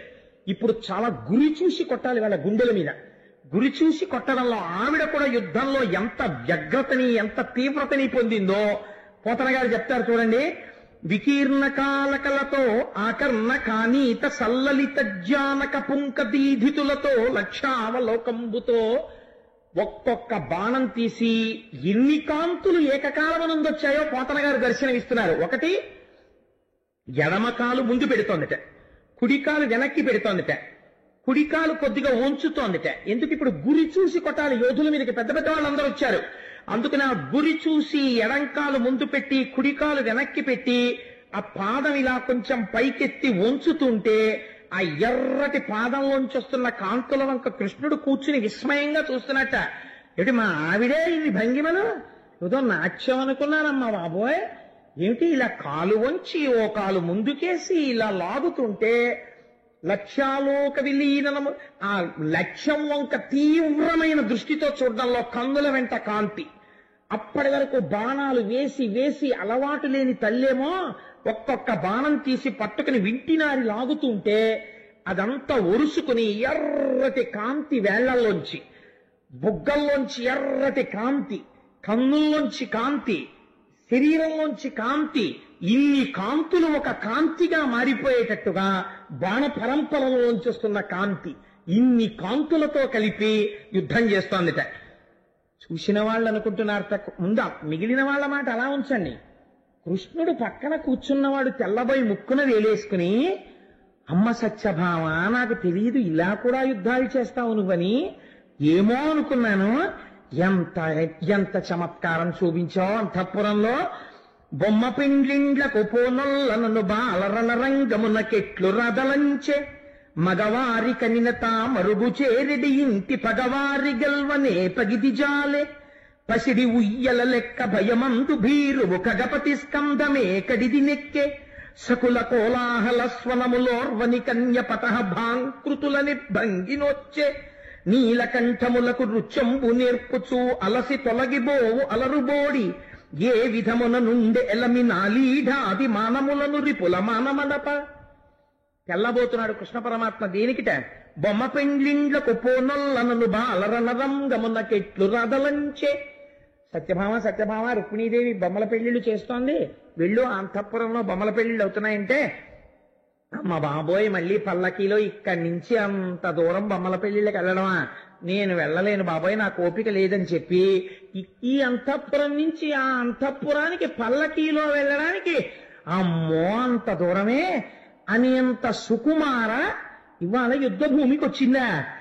మగవారి ఎవరైనా కనపడేటప్పటికీ ఒక పక్కకి వెళ్ళిపోయి మగవారి కంట పడడానికి సిగ్గుపడిపోయేటటువంటి అతివ ఇవాళ ఇంతమంది ముందు పవిట తీసి చీరలో దోపుకుని యుద్ధం చేస్తోందా? పసిడి ఉయ్యల లెక్క భయమందు భీరువు కగపతి స్కంధమే కడిది నెక్కే. బంగారు ఉయ్యాల ఎక్కి ఊగు సత్య అంటే అమ్మ బాబాయ్ ఉయ్యాల ఎక్కడమే పడిపోతే అనేటటువంటి సత్యభామ ఇవాళ గరుత్మంతుడి మూపురం మీద కూర్చుందా? కూర్చున్నప్పుడు ఆయన ఏం అలా కూర్చోడు, యుద్ధం చేసేటప్పుడు గరుత్మంతుడు ఆతటపక్షమారు తరజ కంపిత ఘూర్ణితాతల వ్రాత మహర్ణ ఉండు భయంకరంగా రెక్కల్ని అల్లారుస్తూ తన ముక్కుపోట్లతో ఎదుటి సైన్యంలో ఉన్నటువంటి ఆ ఏనుగుల్ని పొడుస్తూ తన కాలి గోళ్లతో కొడుతూ కిందకి పైకి ఇలా ఏటవాలుగా తిరుగుతుంటాడాయన. తిరుగుతున్నప్పుడు జాగ్రత్తగా కూర్చోవాలి ఆ పక్షి మీద. దాని మీద కూర్చున్నప్పుడు అలా అల్లిదిల్లిగా కూర్చున్నారనుకోండి ఓ రకం నుంచి కింద దారిపోతే లేనిపోను కూడా అంత జాగ్రత్తగా కూర్చోవాలి ఆ గరుత్మంతుడి మీద. అలా కూర్చోడానికి ఉయ్యాలా ఎక్కడానికి భయపడిపోయింది వాళ్ళ గరుత్మంతుడి మీదకి ఎక్కిందా? సకుల కోలాహల స్వనములోర్వని కన్య పతః భాంకృతులకెద్భంగినొచ్చే. ఎవరైనా ఉత్సాహపరచడం కోసమని ఆ సైన్యంలో ఉన్న వాళ్ళు ఏం చేస్తారంటే పెద్ద పెద్ద పట్టహాలు తీసుకొస్తారు, తీసుకొచ్చి పెద్ద పెద్ద చప్పుళ్ళు చేస్తుంటారు. అలా పెద్ద పెద్ద చప్పుళ్ళు వినపడేటటువంటి సైన్యము యొక్క ధ్వనులను విని యుద్ధం చేస్తోంది. అంతఃపురంలో ఎవరైనా నలుగురు చెలికెత్తెలు కొంచెం గట్టిగా మాట్లాడుకుంటే అబ్బా అంత గట్టిగా మాట్లాడకండి నేను తట్టుకోలేను తలకాయ నొప్పి వచ్చేస్తుందని. అలాంటిది యుద్ధ భూమిలో ఇంతంత పట్టహాల యొక్క ధ్వని వింటోందా? నీలకంఠములకు నృత్యంబు నేర్పుచు అలసి తొలగిపోవు అలరుబోడి. ఆ నీలకంఠాలంటే నెమళ్ళు. నెమళ్ళకి నాట్యం నేర్పుతూ ఇవాళకి క్లాస్ చాలండి ఇంక కలిసిపోయారు మీకు నాట్యం నేర్పి అని చెప్పి ఓ అరగంట క్లాస్ చెప్పి మిగిలిన క్లాస్ క్యాన్సిల్ చేసేయడానికి అలవాటు పడిపోయిన సత్యభామ ఇవాళ రకరకాల విన్యాసాల ఇటువైపు ఎవరినో చూసి గభాలన ఇటు తిరిగి ఎడంకాలు ముందు పెట్టి కుడికాలు వంచి యుద్ధం, ఇటు తిరిగి యుద్ధం, మండలాకారంగా ధనస్సుని వంచి ఒక్కొక్కసారి ఇలా ధనస్సు పట్టుకుని ఇలా బాణాలు వేయడం. ఏమిటిది? ఎప్పుడు నేర్చుకుంది అసలు? ఎప్పుడు ఎలా చేస్తోంది యుద్ధం? ఏమిటి వీర శృంగార భయ రౌద్ర విస్మయములు ఇన్ని రసాలు ఏకకాలమునందు పోషించేస్తోందని చెప్పి కృష్ణ పరమాత్మంతటి వారు తెల్లబోయారట. తెల్లబోయి ఆయన అంటారు, వీణ చక్కగా పట్ట వెరవిరుంగని కొమ్మ బాణానలం బెట్లు పట్టనేర్చే మ్రాకును త్రీగ కూర్పంగ నెరనిలేమ గుణమునే క్రియధను కోటి కూర్చే సరసముచ్చము గృవజాల నియబల ఏ నిపుణత సంధించ నిశిత చరము చిలుకకు పద్యంబు చెప్పనేరని తన్వి అస్త్రమంత్రంబులెన్నడభ్యసించే పలుకుమనిన పెక్కు పలుకని మగుదు ఏగతినొచ్చ సింహ గర్జనములు అనగముర శక్తి త్రిజగదభిరామ గుణధామ చారు సత్యభామ. కృష్ణ పరమాత్మంతటి వారు ఎంత గొప్ప మాటలు వాడారో చూడండి. వీణ చక్కగా పట్ట వెరవిరుంగని కొమ్మ బాణాననం బెట్లు పట్ట నేర్చే. వీణ వాయించు సత్య, ఇవాళ నేను చాలా అలిసిపోయాను, ఒక్కసారి నువ్వు వీణ వాయిస్తే సంతోషంగా ఉంటుందంటే ఆ వీణ సరిగ్గా పట్టుకోవడం రాక అటు పెట్టుకుని ఇటు పెట్టుకుని అసలు వీణ నేర్చుకునేటటువంటి వాడికి వీణ పట్టుకోవడం రావాలి ముందు కదండి. ఆ చేతిని కింద నుంచి తీసి ఆ మెట్ల మీద జాగ్రత్తగా పెట్టి ఆ కుడి చేతి వేలు ఒకదాంతోటే తీగని వాయిస్తూ ఈ మెట్ల మీద ఎడం చెయ్యి కలపగలగాలి. లేకపోతే ఈ చెయ్యి కూడా మీటడమే చేసాయనుకోండి ఇంకా వీణానాదం ఉండదు, అందులో ఏదో భయంకర ధ్వనులు వస్తాయి. అందుకని దాన్ని పట్టుకోవడం అనేటటువంటిది ముందు చాలా అందమైన విషయం. నేను విశాఖపట్నంలో ఉన్నప్పుడు ఒక ఆయన్ని నాకు స్కూటర్ నేర్పండి అని అడిగితే ఆయన అన్నాడు, రేపు పొద్దున్న 9ంటికి మా ఇంటికి రండి కోటేశ్వరరావు మీకు స్కూటర్ నేర్పుతానన్నాడు. అంటే నేను ఆయన ఇంటికి వెళ్ళాను. ఇంకేముంది ఇవాళ చక్కగా అలా స్కూటర్ ఎక్కి వెళ్ళిపోవడమే నేనకి అనుకున్నాను. అంటే ఆయన అన్నాడు, స్టాండ్ తీయండి ముందు అన్నాడు. స్టాండ్ తీసి పడిపోయింది స్కూటర్. అంటే ఆయన అన్నాడు, అలా కాదు, స్టాండ్ తీసేటప్పుడు ఇలా పట్టుకోవాలి, ఇలా లాగాలి అని చెప్పాడు. స్టాండ్ వేయండి అన్నాడు. ఓసారి పడిపోయిందిగా బుద్ధి వచ్చింది. ఎలా వేయాలో దాన్ని ఈడ్చేశాను వెనక్కి. ఈడ్చేస్తే అలా కాదు, కుడికాలతో స్టాండ్ని భూమి మీదకి నొక్కి బండిని తేల్చాలి అని. ఓ 4 మాటలు స్టాండ్ తీయండి స్టాండ్ వేయండి చెప్పి రేపు రండి అన్నాడు. నీ అసాధ్యం కోలా. నేర్పలేదా అంటే నేర్పాడా అంటే నా కోరిక తీరలేదు. నేనేదో ఇలా కిక్కు కొట్టి అలా వెళ్ళిపోవడమే అనుకున్నాను. ఇదేంటి స్టాండ్ స్టాండ్ అయ్యి నేర్పదిలిసాడు అని అనుకున్నాను. కానీ అలా నేర్పాడు కాబట్టి జాగ్రత్తగా వచ్చిందేమో, అది వేరు మాట అనుకోండి. కాబట్టి కృష్ణ పరమాత్మ అంటారు, వీణ చక్కగా పట్ట వెరుంగని కొమ్మ బాణాననం బెట్లు పట్టనేర్చే. వీణ పట్టుకో అంటే వీణ పట్టుకోవడం సరిగ్గా రానటువంటి సత్యభామ ఇవాళ ఈ బాణ పరంపర ఎలా పట్టుకోగలుగుతోంది? ఒక పెద్ద చెట్టుకి తీగని జాగ్రత్తగా అలా అలవోకగా అది ఎక్కేటట్టుగా ఏర్పాటు చేయి అంటే ఆ తీగని అలా ఎలా పెట్టాలండి చెట్టుకి అని అడిగేది. అటువంటిది ఇవాళ ఇంత భయంకరమైనటువంటి యుద్ధంలో ఈ ధనస్సుని ఎలా పట్టుకుంటోంది? 4 ముత్యాలు అక్కడ పెట్టి ఓ దారానికి గుచ్చు అంటే ముత్యానికి దారం ఎక్కించేటప్పుడు ఒక గమ్మత్తు ఉంటుంది. ఎక్కించడం అలవాటు ఉన్నవాడైతే ముందేం చేస్తాడు, ముత్యం ఎక్కించేయడు, దారం చివర ముడేస్తాడు ఎక్కించిన ముత్యం జారిపోకుండా. లేకపోతే ఏమవుతుంది, ఓ ముత్యం ఎక్కించేసి రెండో ముత్యం ఎక్కించడానికి ఇలా ఇలా ఇలా ఇలా ఇలా పైకెత్తాడు అనుకోండి, ఈ ముత్యం జారిపోతుంది. ఎప్పుడూ ఓ ముత్యమే ఉంటుంది దారానికి. అలా అంటుంటే కృష్ణుడు చూసి నవ్వేవాట, అదేం ముత్యాలు ఎక్కించడం కింద ముడేయాలి సత్య అని. ఓహో ముడేయాలా, ముడేలా వేయాలో అనేది. అంటే ఇలా వేయాలంటే వేలు కట్టేసుకునేది. అప్పుడు అన్నీ నేర్పుకున్నాడు మహానుభావుడు. ముత్యాలెక్కించడం రానటువంటి స్త్రీ ఇవాళ ఏ నిపుణతతో ఇన్ని అస్త్రాలని ఇన్ని మంత్రాలని చదివి ఇలా ప్రయోగం చేసేస్తోంది బాణాలు. చిలుకకు పద్యంబు చెప్పనేరని తన్వి అస్త్రమంత్రంబులెక్కడ అభ్యసించే. ఓ చిలుకని తీసుకొచ్చి కూర్చోపెట్టో పద్యం నేర్పమంటే అసలు అలా ఉంటాయా అండి అని అడిగే రోజులు వచ్చేసాయి అనుకోండి. ఇప్పుడు చిలకలు ఎక్కడ ఉన్నాయి, చిలకలకు పద్యాలు నేర్పడం మాట దేవుడు వీళ్ళకే రావు పద్యాలు. కాబట్టి ఇప్పుడు ఇంక చిలకకి పద్యాలు నేర్పడం అన్న ప్రశ్నే లేదు, గొడవే లేదు అసలు. అందులో చిలకలకి ఓ గొడవ వెళ్ళిపోయింది, నేర్చుకోక్కర్లేదు. వాటికి వచ్చింది ఏదో వాటికి ఉంటే చాలు. కాబట్టి చిలుకకి ఒక పద్యం నేర్పడంలో అలిసిపోయేటటువంటి స్వభావం ఉన్నటువంటి సత్యభామ ఇవాళ ఇన్ని అస్త్రముల యొక్క మంత్రాలను ఎలా జ్ఞాపకం తెచ్చుకుని వెయ్యగలుగుతోంది? ఏమైనా కాసిన కబుర్లు చెప్తూ అంటే ఇది సాధారణంగా వివాహమైనటువంటి కొత్తల్లో ఉండేటటువంటి సందర్భం. ఆ భర్తకి ఏదో వినాలని ఉంటుంది, అందుకని ఏమైనా చెప్పు అంటాడు. అంటే ఏం చెప్పను అంటుంది ఆవిడ. ఏం చెప్పను కాదు, ఏమైనా చెప్పు అంటాడు. ఏమైనా చెప్పు అంటే ఏం చెప్పనంటుంది ఆవిడకు మొహమాట. అందుకని ఆయనకు ఒక అభిప్రాయం ఏర్పడుతుంది, ఎక్కువ మాట్లాడదు అంటాడు. అది చెప్పమనగానే ఇంకా 2 గంటలు శుక్లాంబరధరం విష్ణుం శశివర్ణం చతుర్భుజాన్ని మొదలైతేసింది అనుకోండి, అప్పుడు ఆయన భయపడతారు కూడా. బాబా ఇదేంటి ఇలా స్వస్తి ఎప్పటికి చెప్తుందో, ఈవిడికి కోటేశ్వరరావు ఉపన్యాసాలు ఎక్కువ వినే అలవాటు ఉందో చెప్తాం అనుకుంటారు కదా. అందుకని తక్కువ మాట్లాడే లక్షణం అంటే ఆ దాంపత్య ధర్మాన్ని ఎంత మనస్సులో అవగాహన చేసుకుని ఎంత దర్శనం చేసి రచన చేస్తున్నారో చూడండి పోతన గారు. అది అందుకే ఆ కవి చూడనటువంటి చోటు ఉండదు, తాను మానసిక దర్శనం చేస్తాడు. సత్యభామ కృష్ణుల యొక్క దాంపత్య జీవితములో వాళ్ళిద్దరూ ఏం మాట్లాడుకుంటారో, ఆవిడ ఏం తక్కువ మాట్లాడుతుందో కూడా తాను ఆలోచించి పద్యరచన చేయగలుగుతున్నారు పోతన గారు. ఇది వారి ప్రౌఢిమ, వారి మానసిక ఉపాసన బలం మహానుభావుడిది. కాబట్టి అలా మాట్లాడమంటే ఎక్కువ మాట్లాడనటువంటి పిల్ల ఇవాళ ఏం చేస్తోంది? మామూలుగా యుద్ధం చేయరు, నిశ్శబ్దంగా మాట్లాడకుండా యుద్ధం చేయరు. యుద్ధం చేసేటప్పుడు వాడేదో అరుస్తాడు, ఆడు అనో పెద్ద కేకేస్తారు, సింహగర్జనలు చేస్తుంటారు. ఇంతంత సింహగర్జనలా, ఇంతంత అరుపుల నోర్మోయ్ అని అరుపేసి అరుపరిచి బాణం వేస్తుంటుంది. ఏమిటి అరుపులు ఏమిటి, కేకలు ఏమిటి, సింహగర్జనలు ఏమిటి, ఏమిటి సత్యభామే అని అడిగిపోతున్నాడు ఆయన చూసినటువంటి వాడు. అనగమెర్రసె త్రిజగదభిరామ గుణధామ చారు సత్యభామ సత్యభామ. ఈ విధంగా 3 లోకములలో ఉన్న వాళ్ళు కూడా తెల్లబోయేటటువంటి రీతిలో అందరూ ఆశ్చర్యపోయి చూసేటట్టుగా సత్యభామ యుద్ధం చేస్తోంది. జావల్లీధని గర్జనంబుగా సురల్ సారంగా యుధంబున ఆ వల్లింద్ర శరాసనంబుగా సరోజక్షుండు మేఘంబుగా తా విద్యుల్లత భంగి నింటి సురజిద్దావాగ్ని మగ్నంబుగా బ్రావృత్కాలము చేసే పానచయ మంభశ్రీ కరశ్రేణిగాన్. పోతన గారి ఊహలే వేరుగా ఉంటాయి.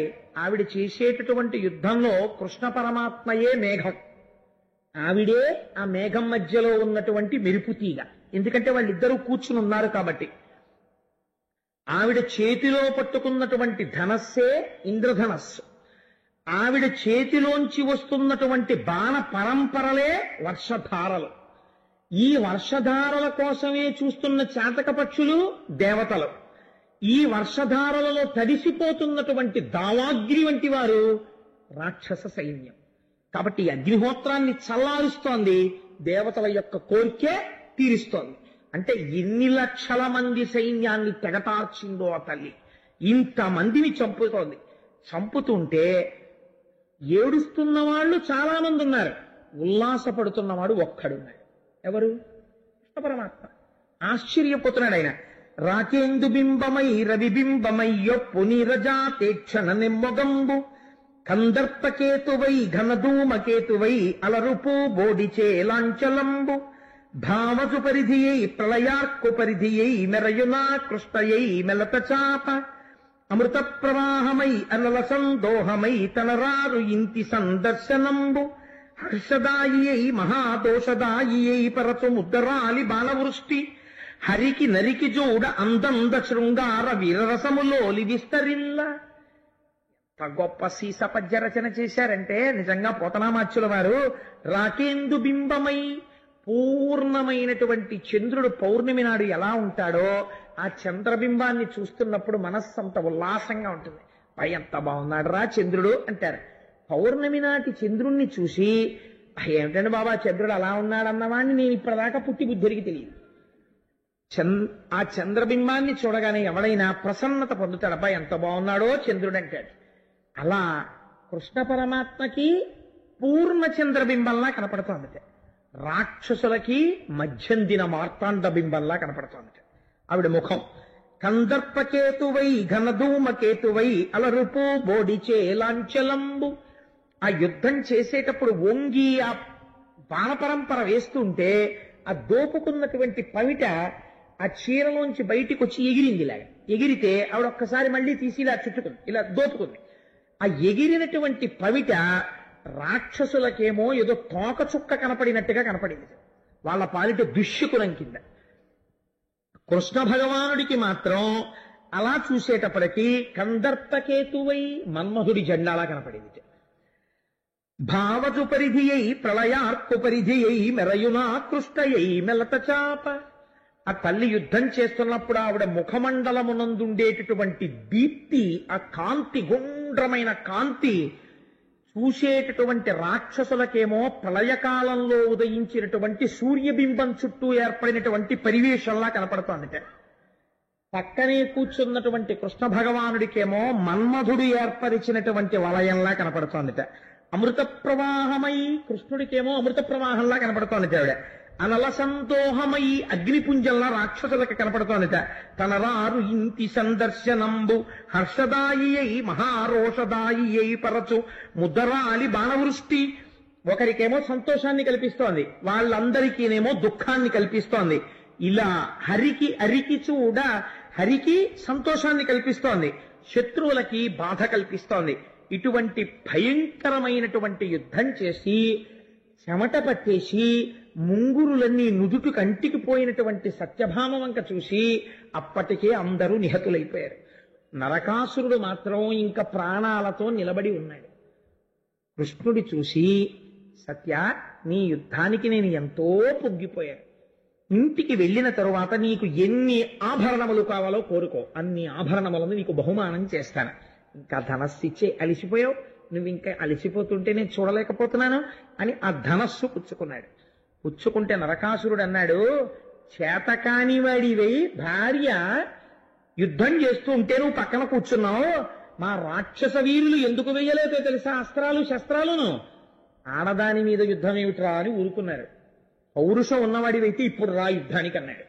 ఆరిపోయే దీపానికి వెలుతురు ఎక్కువ, చచ్చిపోయేటటువంటి వాడికి అరుపులు ఎక్కువ. కాబట్టి ఈ మాట అన్న తర్వాత కృష్ణ పరమాత్మ నిన్ను నిర్జించడానికే కదా నేనొచ్చింది అని ఆ చేతిలో ఉండేటటువంటి సుదర్శన చక్రాన్ని ప్రయోగించారు.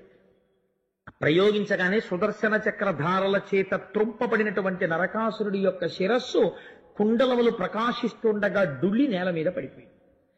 పడిపోతే ఇక్కడ పోతన గారు మొత్తం నరకాసుర వధకి సంబంధించినటువంటి ఒక గొప్ప రహస్యాన్ని తీసుకొచ్చి ఒక పద్యంలో పెట్టేశారు. ఇల్లాలింగిటి అయిన కాలమున మున్నేనంచు ఘోషింతువో తల్లి, నిన్ను తలంచి అయిన ఇచటన్ నన్ను కృపంకావకే చల్లంబోతల త్రించనంచు నిలనాక్షేపించు చందంబునన్ త్రెళ్ళెన్ చప్పుడు కాక భూమిసుతుడు దీప్తాహమక్షోడిపై.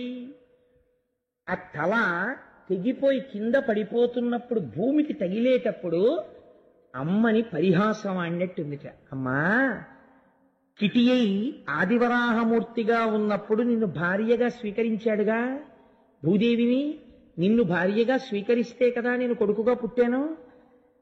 నా భార్య చూస్తోంది, తల్లి కళ్ళ ముందు కొడుకుని చంపేయడమా అని కూడా చూడకుండా ఆదివరాహావతారంలో ఆయన భార్యని అని చెప్తుంటావుగా, మరి నీ కళ్ళ ముందు నీ కొడుకుని చంపేస్తుంటే ఇప్పుడు ఏమనగలిగావు అని తల్లిని దెప్పి పొడిచాడా అన్నట్టుగా తల భూమి మీద పడిపోయింది అన్నారు.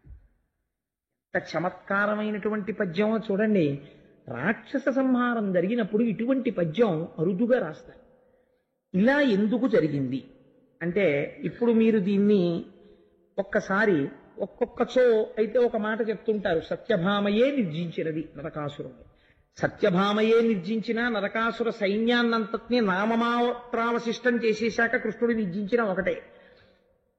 ఇప్పుడు మీరు ఒక్క విషయాన్ని జాగ్రత్తగా సమన్వయం చేసుకుంటే నేను ముందు మిమ్మల్ని అడిగినటువంటి ప్రశ్నలన్నింటికీ జవాబు దొరుకుతుంది నరకాసుర వధలో. ఇప్పుడు దేవతలందరూ ఏం చేశారు అంటే, ఆకాశంలో దేవతలందరూ వారి వారి లోకముల యందు దీపములు వెలిగించారు. నరకాసురుడు మరణించినాడు అని పరమ సంతోషంతో. ఎందుకు అలా నరకాసురుడు చచ్చిపోతే దీపాలు వెలిగించడం ఎందుకు? వాడు చచ్చిపోయి కూడా అమావాస్య నాడు చచ్చిపోయాడు. దీపావళి అమావాస్య అని కదా అంటాం కార్తీక మాసం దగ్గర. అందుకని అమావాస్య నాడు మరణించాడు వాడు. దీని వెనకాతల ఉండేటటువంటి రహస్యాన్ని మీరు జాగ్రత్తగా అర్థం చేసుకునే ప్రయత్నం చెయ్యండి. నిజంగా ఈ నరకాసురుడన్నవాడు ఎక్కడ ఉంటాడు అంటే, నరకాసురుడన్నవాడు ఎక్కడో ఉండడు, ఇక్కడ ఉంటాడు.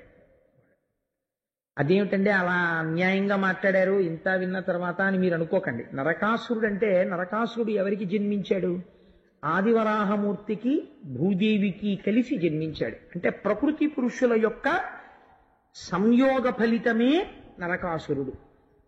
ఎవరు జన్మించినా అంతే కదండి, ప్రకృతి పురుష సంయోగము చేతనే కదా ఎవరు జన్మించినా. కాబట్టి జన్మించినప్పుడు గర్భమునందుండగా వాడికి పూర్వజన్మ స్మృతి ఉన్నది, జ్ఞానం ఉన్నది. ప్రసూతి వాయువు తోసేయగానే వాడిని అజ్ఞానం పట్టుకుంటుంది. వాడు అసలు మొట్టమొదటి ఎక్కడున్నవాడు నరకాసురుడు? వాడు ప్రాగ్జ్యోతిషపురంలో ఉన్నాడు. వాడికి తల్లి ఎవరు? భూదేవి. మనకందరికీ తల్లి ఎవరు? భూదేవి. అదేమిటంటే మా అమ్మగారు ఉన్నారు కదా, మరి భూదేవి తల్లి ఎలా అవుతుంది అని మీరు నన్ను ప్రశ్న వేయచ్చు. పోషణ ఎవరు చేస్తారో వారిని తల్లి అని పిలుస్తారు. పోషణ పృథివి చేస్తోంది. ఎందుచేత? అమ్మ పాలివ్వాలనుకోండి, అమ్మ పాలివ్వాలంటే అమ్మ పోషకాహారం తింటే కదా పాలిస్తుంది. అమ్మకి ఆహారం ఎక్కడి నుంచి వస్తుంది? పృథివీలోంచి వస్తుంది. పృథివీలో పృథివీ వికారమైన ఒక యాపిల్ పండును అమ్మ తింటే ఆ పృథివీ వికారమైన యాపిల్ పండు అమ్మ దగ్గర పాలగా మారుతున్నాయి.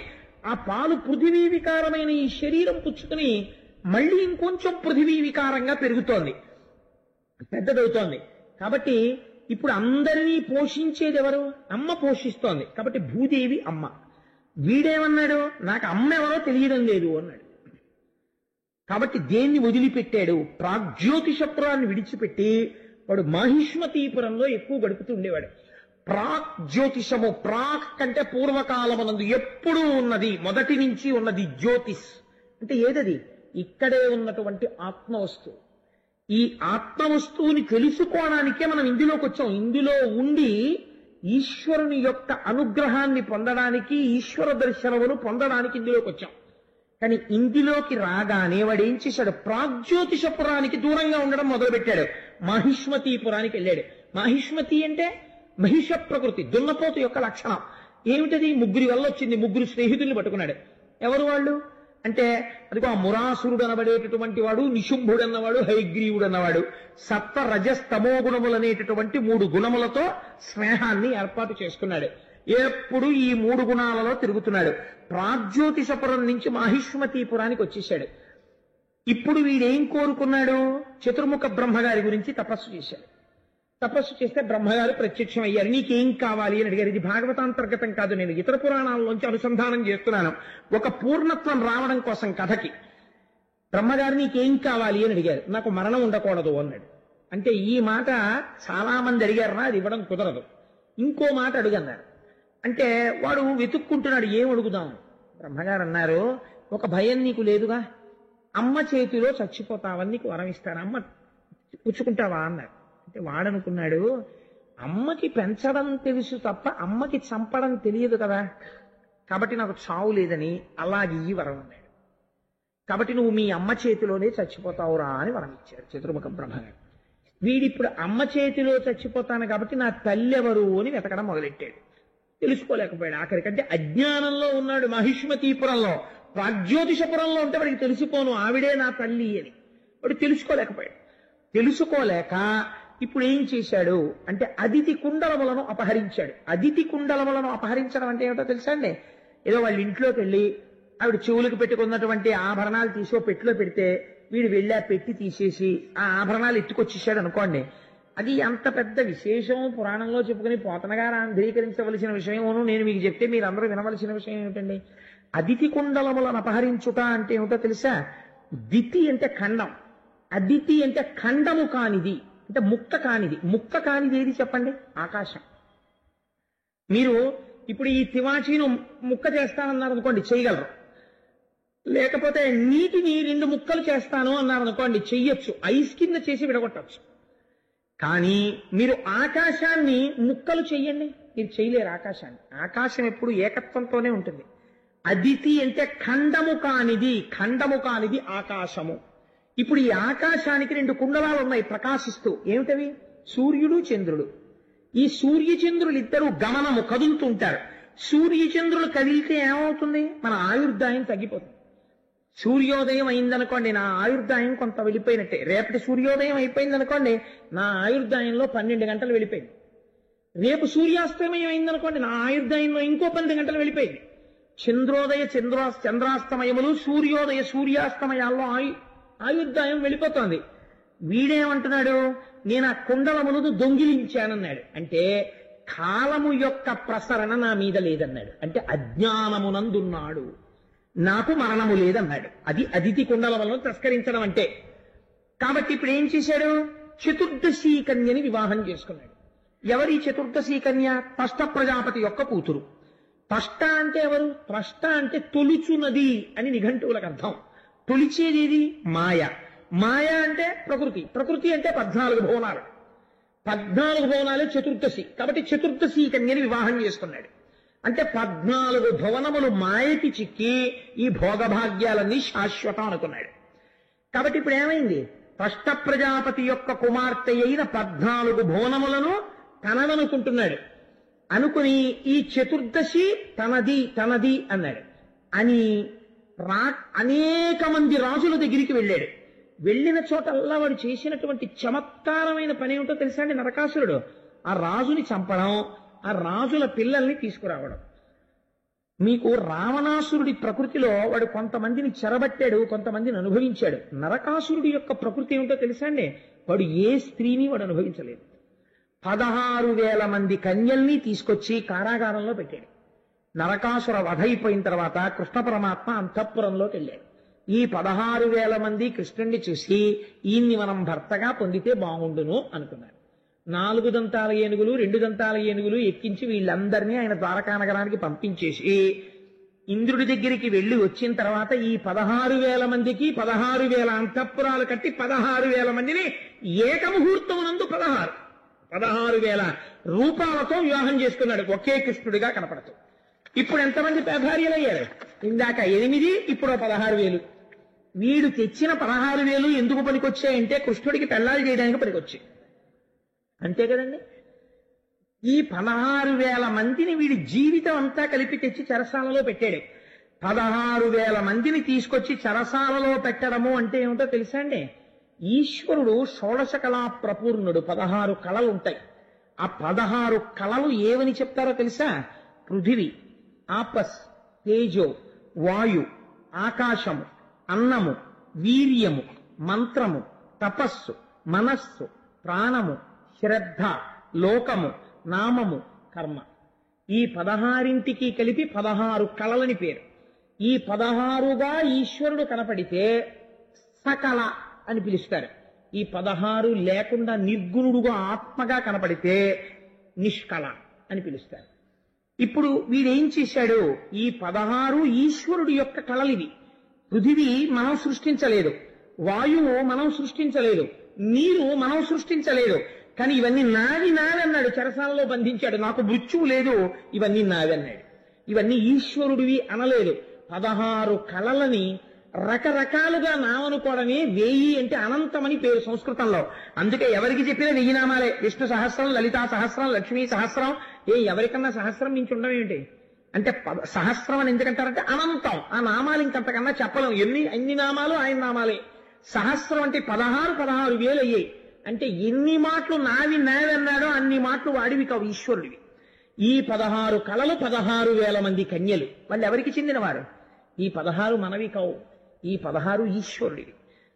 రామకృష్ణ పరమహంసని ఒక శిష్యుడు అడిగాడు, భగవంతుడు ఎప్పుడైనా పక అని అవుతాడా అండి అని అడిగాడు. అడిగితే రామకృష్ణ పరమహంస అన్నారు, నవ్వకపోవడం ఏమిటి, ఆయనకి ఉదయం సబ్ రిజిస్ట్రార్ ఆఫీస్ తెలిసిన దగ్గర నుంచి రిజిస్ట్రార్ ఆఫీస్ క్లోజ్ చేసేసే వరకు ఆయనకి అదే పని నవ్వుతాడట. రిజిస్ట్రార్ ఆఫీస్ తెరవడానికి, రిజిస్ట్రార్ ఆఫీస్ క్లోజ్ చేయడానికి భగవంతుడు నవ్వడానికి సంబంధం ఏంటండి అని అడిగాడు. అడిగితే రిజిస్ట్రార్ ఆఫీస్ తెరిస్తే ఏం చేస్తాం మనం కొనుక్కున్న భూమిని రిజిస్ట్రార్ గారిని తీసుకొచ్చి ఇదేనండి ఇక్కడ 400 గజాలు కొనుక్కున్నానని పెట్టి కొలిచి చూపిస్తాం. భూమిని కొనుక్కున్నవాడు కొలిచినప్పుడల్లా ఈశ్వరుడు పకపక నవ్వుతాట. ఇలా ఎంతమంది కొలిచారో ఇప్పటికీ, ఈ కొలిచిన వాళ్ళందరూ వెళ్ళిపోయాడు, వీడు బయలుదేరాడు మళ్ళీ పట్టుకుని వాళ్ళ అని నవ్వుతుంటాట ఆయన పకపక. అందుకని భూమి నీదా, వాయువు నీదా, జలం నీదా, ఏది నీది? ఏది నీది కాదు, నావి అంటున్నాడు. ఎన్ని మాటలు నావన్నాడో అన్ని అనంతాలయ్యాయి. కాబట్టి 16,000 మంది కన్యల్ని చెరసాలలో పెట్టాడు. 16,000 మంది మాకు కృష్ణుడు భర్త అన్నారు. అంటే ఈ 16 కళలు ఈశ్వరుడివి అన్నారు. అందుకని 16,000 కళల్ని తనవిగా స్వీకరించాడు. అంటే అనంతముగా కనపడేటటువంటి ఈ విభూతులన్నీ ఈశ్వరుడికి చెందినవి అని చెప్పడం. అందుకని 16,000 మంది మళ్ళీ కృష్ణుడికే భార్యలయ్యారు. ఇటువంటి వాడు ఈయన చతుర్దశి కన్యని వివాహం చేసుకున్నాడు. చేసుకున్న తర్వాత ఇప్పుడు ఎవరి చేతిలో చచ్చిపోవాలి? బ్రహ్మగారి వరం ప్రకారం అమ్మ చేతిలోనే చచ్చిపోవాలి. ఇప్పుడు అమ్మ ఎవరు? భూదేవి. ఇప్పుడు ఆ భూదేవి చంపేయాలి. ఇప్పుడు భూదేవి అంశగానే సత్యభామ వచ్చింది. భూదేవి అంశే సత్యభామాదేవి. అందుకే సత్యభామ అన్న పేరే పెట్టడం వెనకాతల ఒక రహస్యం. ఇంత యుద్ధం, సత్యభామ యుద్ధం చెప్పడం వెనకాతల సత్యభామ యొక్క యుద్ధం వింటే వచ్చే ఫలితం ఏమిటో తెలుసా అండి? ఎందుకన్ని పద్యాలు చెప్పానో చెప్పనా? సత్య అంటే ఏమిటి? మారనిది. మారనిది ఏది ప్రపంచంలో? పరమేశ్వరుడు ఒక్కడే. బ్రహ్మం ఒక్కటే మారదు. మిగిలినవన్నీ మారిపోతుంటాయి. ఇవాళ ఉన్నది రేపు ముసలిదైపోతుంది. ఇవాళ ఉన్న నల్ల వెంట్రుక రేపటికి తెల్ల వెంట్రుక అయిపోతుంది. ఇవాళ ఇంతే ఉన్న వెంట్రుక రేపటికి పొడుగు అవుతుంది. ఇవాళ పొడుగైన వెంట్రుక కత్తిరించేస్తే రేపటికి పొట్టు అయిపోతుంది. అన్నీ మారుతాయి. మారని వాడు ఈశ్వరుడు ఒక్కడే. మారని ఈశ్వరుణ్ణి ఆధారం చేసుకుని మారుతూ ఉంటుంది జగత్తు. మారని వాడు సత్యమైతే ఆ సత్యము యొక్క కాంతి మా సంపద. ఆ సత్యము యొక్క కాంతి వలన వచ్చే సంపద మీకు ఎక్కడ కనపడుతుందో తెలుసా అండి? భూమిలో కనపడుతుంది. ఎలా? మీరు ఒక ఒడ్డు గింజ పట్టుకెళ్ళి భూమిలో పెట్టి ఇన్ని నీళ్లు పోశారనుకోండి, ఈ నీరు, ఈ భూమి, ఆ సూర్యకిరణం తగిలి సత్యమైనటువంటి పరమాత్మ యొక్క కాంతి చేత, అనుగ్రహం చేత ఈ ఒడ్డు గింజలోంచి రేపటికి ఒక మొక్క పైకొచ్చింది. మీకొచ్చిన సంగీతం అంతా మొక్క దగ్గర పాడండి. ఆ ఒడ్డు గింజలోంచి తీసుకురండి, రాయి మీరు పెట్టి మొలకెత్తదు. మట్టిలో పెట్టి నీరు, సూర్యుడు పడితే మొలకెత్తుతుంది. ఈ మూడు కలిపితే మొలకెత్తగలిగిన తత్వం ఎవరు తెచ్చారు? అదే ఈశ్వరుడు. ఇప్పుడు ఇది మా సంపద అయింది. మీ ఇంటికి బస్తాడు ధాన్యం వచ్చింది. సత్య మా భూదేవి ఐశ్వర్యం. కాబట్టి ఇప్పుడు గరుత్మంతుడి మీద కృష్ణుడి పక్కన సత్యభామగా కనపడుతున్నది ఎవరు? ఈశ్వరుడి సొత్తైన భూసంపద. ఇప్పుడు ఎవరి చేతిలో చచ్చిపోతాడు? భూదేవి చేతిలోనే చచ్చిపోతున్నాడు. చతుర్ముఖ బ్రహ్మగారు ఏమన్నారు? మీ అమ్మ చేతిలో చచ్చిపోతా ఉన్నారు. ఇప్పుడు సత్యభామ అంటే ఎవరు? సాక్షాత్ ఈశ్వరుడి పత్ని అయిన భూమి. ఆ సంపద, సంపద రాశీభూతమై ఆయన పక్కన నిలబడింది. లక్ష్మీ అంశ అయితే రుక్మిణి, భూవంశ అయితే సత్యభామ. అందుకని ఆవిడికి ఇంకో పేరు ఉండదు, సత్యభామగానే ఉంటుంది. అందుకని సత్యభామగా వచ్చి బాణప్రయోగం చేసింది. ఎప్పుడు చచ్చిపోయాడు? అమావాస్య నాడు చంపేశారు నరకాసురుడు. అమావాస్య నాడే చంపడం ఎందుకు అంటే, నరకాసురుడు చచ్చిపోతే పట్టాభిషేకం ఎవరికి అవుతుందో తెలుసా అండి? భగదత్తుడికి అవుతుంది. భగదత్తుడు ఎవరు? నరకాసురుడు కొడుకు. నరకాసురుడి కొడుకు పేరు భగదత్తుడు. నరకాసురుడు అమావాస్య నాడే చచ్చిపోవాలి. అమా అంటే కూడా అని. అమా అంటే సంస్కృతంలో కూడా కూడా అని. వాస అంటే ఉండుట అని. చంద్రమా మనసో జాత చక్షో సూర్యో అజాయత అంటుంది పురుష సూక్తం. మనస్సుకి చంద్రుడికి సంబంధం. అమావాస్య నాడు చంద్రుడు ఉండడు. అంటే మనస్సు ఏమైపోయింది? ఇప్పటి వరకు నేను నాది అని సంసార భావమునందు ఉన్నటువంటి మనస్సు సూర్యుడిగా ఉన్న నారాయణుని ఎందుకు కలిసిపోయింది? ఈ చంద్రుడి యొక్క తేజస్సు. కాబట్టి ఇప్పుడు ఎక్కడుంది మనస్సు? కూడిపోయింది ఆయనతోటి. అమావాస్య అంటే కూడి ఉండుట, ఆయనతో కలిసి ఉన్నది. అంటే ఇప్పుడు పైన ఉన్నటువంటి అజ్ఞానమంతా కూడా నశించినది సత్యభామ యొక్క అనుగ్రహము చేత, ఆ భూదేవి యొక్క అనుగ్రహము చేత, ఆ బ్రహ్మ సంపద యొక్క అనుగ్రహము చేత, బ్రహ్మ జ్ఞాన సంపద యొక్క అనుగ్రహము చేత. పోతే ఏది మిగిలిపోయింది? ఆత్మావై పుత్రనామాసి, కొడుకు భగదత్తుడు. భగ అంటే భగవంలో భగ, షాడ్గుణ్యములు అంటే ఆత్మతత్వము తెలుసున్నవాడు మిగిలిపోయాడు. అమావాస్య ఈశ్వరుడు యందు మనస్సు లయమైపోయింది. ఇప్పుడు ఇది ఏ స్థితిని చూపిస్తోంది? మనం పుట్టిన తరువాత మనం దేన్ని పొందాలో చూపిస్తోంది. మనం పుట్టి ప్రాగ్జ్యోతిషంలో ఉండవలసిన వాళ్ళ మహిష్మతిలో పడిపోయి చతుర్దశిని పెళ్లి చేసుకుని ఊళ్ళో అన్ని తీసుకొచ్చి ఇంట్లో పెట్టి అన్ని నావి నావి నావి అని బతుకుతూ తష్ట ప్రజాపతి కూతుర్ని తెచ్చుకుని మాయలో పడి కొట్టుకుంటుంటే అమావాస్య నాడు భూదేవి సత్యభామగా వచ్చి మననైనా చిట్ట చివరికి ఎవరు కలుపుకోవాలి? భూదేవి కలుపుకోవాలి. అందుకని ఈ రహస్యం తెలిస్తే సత్యభామాదేవి యుద్ధాన్ని ఎవరు వింటున్నారో వారికి బ్రహ్మజ్ఞానము ఒక జన్మలోనైనా కలుగుతుంది, వాళ్ళకి అదృష్టం పడుతుంది. ఆ బ్రహ్మజ్ఞానం కలిగితే నరకుడు మరణిస్తాడు. అమావాస్య నాడు సూర్యనారాయణుడితో మనస్సు చేరిపోయింది, మనస్సు పోయింది, జ్ఞానం ఉండిపోయింది. ఆ జ్ఞానము చేత తాను పరబ్రహ్మం అయ్యాడు. ఈ శరీరం అన్న భ్రాంతి పోయింది, భగదత్తుడు ఉండిపోయాడు. భగదత్తుడికి పట్టాభిషేకం అయిపోయింది. ఖైదులో ఉన్న 16,000 మంది కృష్ణుడు భార్యలైపోయారు. అంటే ఇదంతా ఈశ్వర విభూతి అని తాను అంగీకరించి నమస్కరించి నిలబడిపోయాడు. ఇంతకన్నా గొప్ప పండగ ఏముంటుంది? ఆత్మతత్వం తెలియడం. అందుకని దేవతలు దివ్యలు వెలిగించారు. దీపావళి పెట్టండిరా దీపాలన్నారు, మోగించండిరా బాణసంచారలేదు.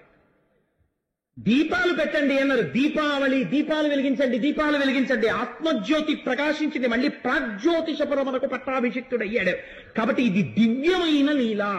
అందుకని సత్యభామ చేతిలోనే నరకాసురుడు మరణించాలి. శరీరం పోవడం అన్నది ఎప్పటికైనా భూమిలోకే వెళ్ళాలి తప్ప ఎవడి శరీరమైనా సరే, ఎంత గొప్ప శరీరమైనా సరే, ఏమంటే నాది ఇంత గొప్ప శరీరం కదా, మహా అయితే ఏమంటాడండి, మా పొలంలో సమాధి కట్టండి అంటే. వాడి పొలంలో అయితే మాత్రం మట్టిలోకి బోడే ఉంటుంది, వాడి పొలంలోకి పోతాడు. లేకపోతే ఇంకా విర్రుండిపోతే ఏమనాలి, మా ఇంటి వెనకాల నువ్వు కప్పెట్టేయండి అనాలి. అక్కడైతే మాత్రం ఏమైంది, మట్టిలోకే పోయాడు. ఎక్కడికి వెళ్ళినా ఎప్పటికైనా ఎందులోకి వెళ్ళిపోతావు? భూమిలోకే వెళ్ళిపోతావు. కాబట్టి తల్లి చేతిలో మరణము అంటే శాస్త్ర రహస్యమును తెలుసుకొనుట, శరీర స్థితిని తెలుసుకొనుట, ఆత్మతత్వమును తెలుసుకొనుట, దీంట్లోంచి వెలుగులు వచ్చాయి. అది దీపావళి. అందుకని దీపములు వెలిగించారు అని నరకాసుర వధ వెనక మన జన్మ వృత్తాంతాన్ని, మన ప్రస్థానాన్ని పెట్టి, అందుకని ప్రాగ్జ్యోతిషమని చెప్పి దీపావళి పండగ ఎప్పటికీ చేయవలసినదే, దీపములు వెలిగించండి అని పెద్దలు నిర్ణయించి, మన ఋషులు ఏం చేసినా వెర్రెక్కి పెచ్చెక్కి చెప్పరు. ఇంత ఆంతరమైన కథ ఉంది. వాడికి అర్థం కాదేమో పాపం, వాడికి ఎలాగైనా అందంగా చెప్పి వాడు వినేస్తే, తెలిసి విన్నాడో తెలియక విన్నాడో, విన్నంత మాత్రం చేత వాడికి ఫలితం వచ్చేయాలి. అందుకని కృష్ణుణ్ణి పక్కన కూర్చోబెట్టి సత్యభామ యుద్ధం చేస్తున్నట్టు చెప్తారు. ఇప్పుడు సత్యభామ యుద్ధాన్ని సంతోషంగా విన్నాడనుకోండి, తెలిసి విన్నా తెలియక విన్నా ఎవరి యుద్ధం వింటున్నారు మీరు? సత్యభామ, ఈశ్వరుడి యొక్క కాంతి సంపద యొక్క యుద్ధమును వింటున్నారు. ఆ యుద్ధం దేని మీద ఉంటుంది? అజ్ఞానం మీద ఉంటుంది. కాబట్టి ఇది విన్నవాడు ఏం పొందుతాడు? జ్యోతినే పొందుతాడు. ఇంత గొప్పగా 2 స్థాయిలలో ఇంత అందమైన ఆవిష్కరణ చేసినటువంటి పోతనామాచ్యుల వారి పాదాల విందములకు వీరొక్కసారి నమస్కరిస్తూ, మన కోసమని ఇంత గొప్ప లీల చేశాడు పరమాత్మ నరకాసుర సంహారంలో.